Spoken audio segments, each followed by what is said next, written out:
lovely LEDs, Batman!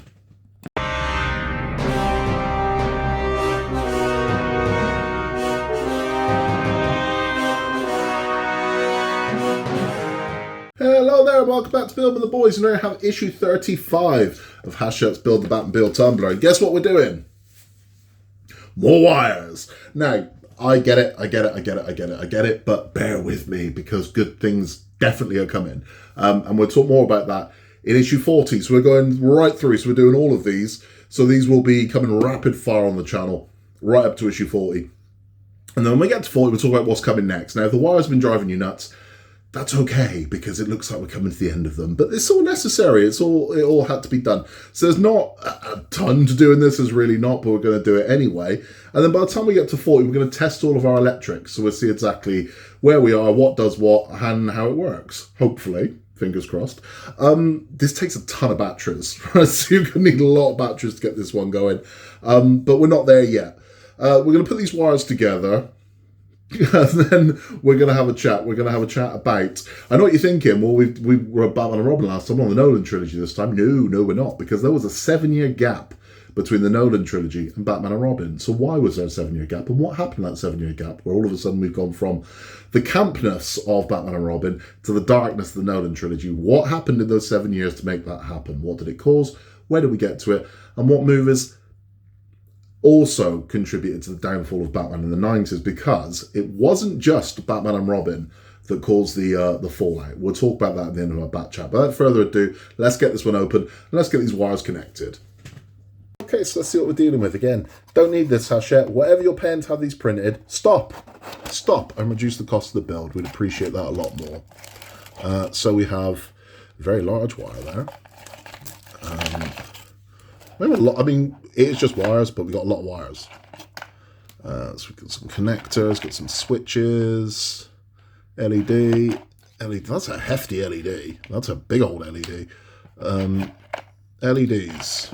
There's a lot of wires. So it's just wires, but there's a lot of them. Okay.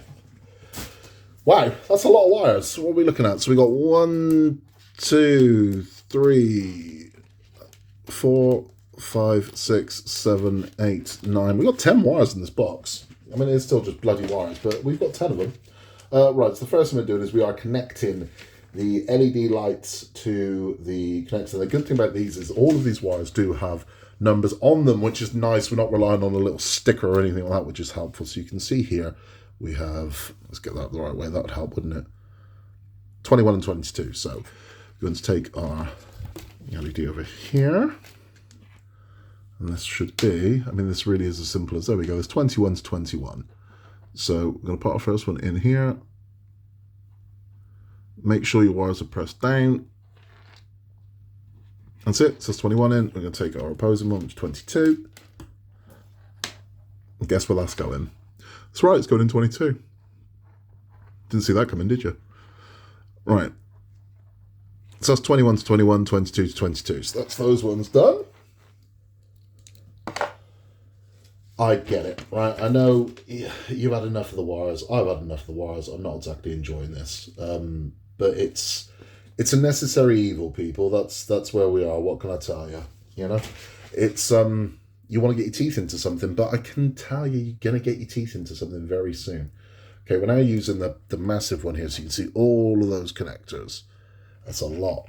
And we're using these grey LEDs, and we are going into, well, we'll soon find out because they'll be marked on there. So taking our grey LED wire here, we've got 24, so 24 to 24, which is there. So that one goes in there. Probably help if we got it the right way around, wouldn't it? I reckon. We did have the right way around, for God's sake. There we go, 24 to 24, and then I would imagine this is 25.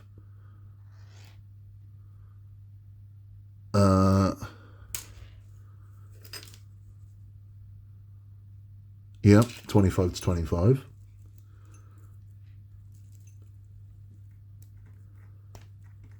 So it's 25 to 25. So that's those ones done, and then we are going to do, so look, yeah, switches. So this is simple enough. Let's just burn through them, right? So we've got 27. So it's going to go in there.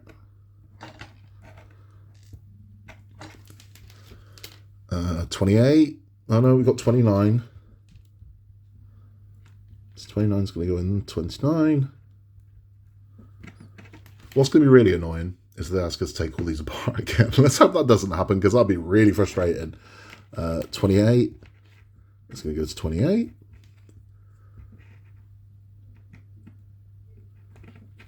And then finally we have 26, which is naturally going to go to 26. So that is all the wires that came with this one connected together, I think.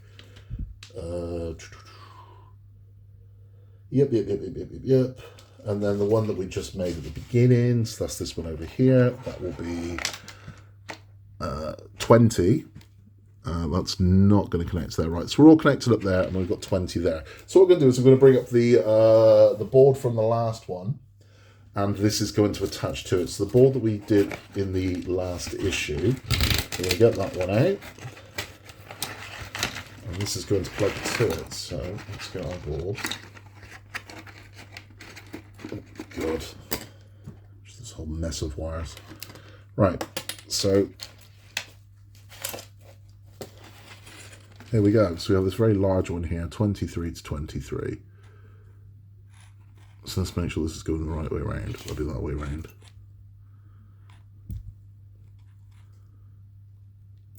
No, it was right the first time. Right, 23 to 23. Nice snug. No, I was right. Bloody hell.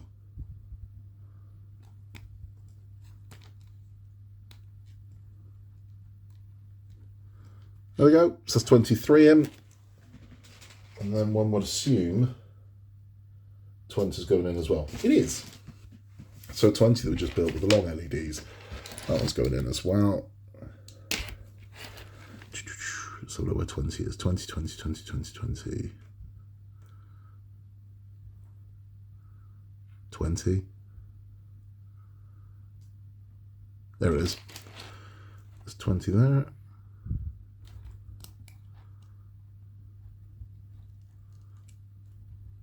Hopefully we'll put the right way around. There we go. I think we're done. And we are. And that completes that one. Ho hum. Right, in the next one we've got, guess what? More motors. We've got the aileron motor and some wires.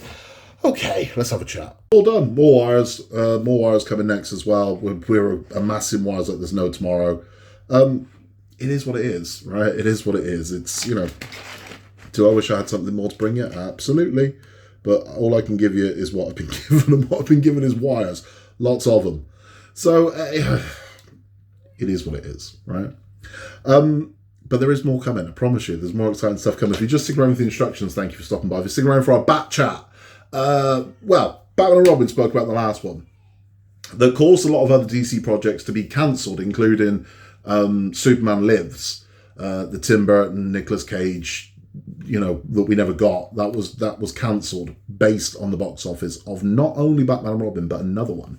So in June, Batman and Robin was released globally and bombed.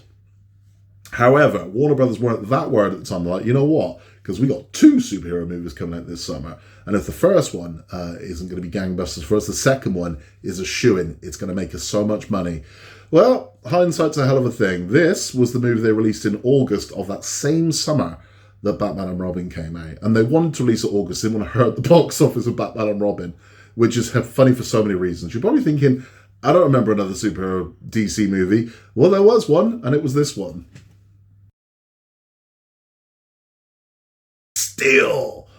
Based on the DC character, Steel. Now, you'd be forgiven for not knowing about either. So, I mean, if you're a DC fan, you know who Steel is. So Steel was one of the guys to step up to take over the mantle from Superman when Superman was killed by Doomsday. And he was big in the comics, he still is. He was a good character, a really good character. So rather than do, I mean, this is what's weird about it. Everyone thinks that maybe this was leading into something. that possibly they were doing this because they were going to kill Superman in one of the movies, and then Steel could move in, and it might set that up. So the original plan was that it was going to be made, Wesley Snipes was the first choice for Steel. But in the 90s, Shaquille O'Neal was literally the biggest athlete in the world at that point. Huge. So everything he touched kind of turned to gold. So he was used in various commercials for sporting brands. Pepsi used him. Everyone, right? So you put Shaquille O'Neal in something, it was money. And he's a massive Superman fan. He has a very large S tattoo, and he said he was interested in playing the role, so they cast him.